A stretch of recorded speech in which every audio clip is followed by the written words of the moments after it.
Hey Pariksha, so nice to bump into you here. Hey, how are you? I'm good, how are you? Good, good. I came here to actually buy some plant-based meats. Wanted to know what you think about that.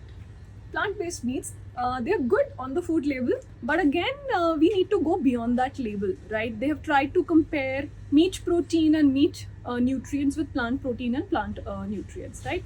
But if you look at it, they're using about any kind of a plant source like soy or wheat or peas, protein or lupin for that matter, then an isolate of that powder is created. When the isolate is created, a lot of metal load goes inside that isolate. That's first concern. Then to give you the texture of the meat, a lot of emulsifiers and thickening agents are added to it. Now what about the look and feel? So colors and additives are added to it. And it is cooked so many times with acid and alkali just to give you that texture. For my understanding, protein is gone. Protein is very sensitive to heat and acids and it becomes denatured.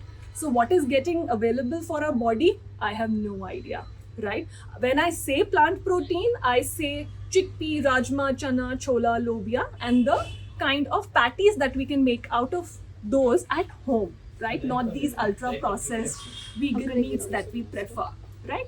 On the other side, how much meat India consumes? How much non-veg India actually consumes? 3.2 kg per capita when compared to US as 90 kg per capita, right? So why are we following these Westerns going crazy for plant meat, right? Simple thing to understand, for them it's a healthier alternative. Lesser in cholesterol, lesser in sodium, lesser inflammatory response coming from charred processed meat.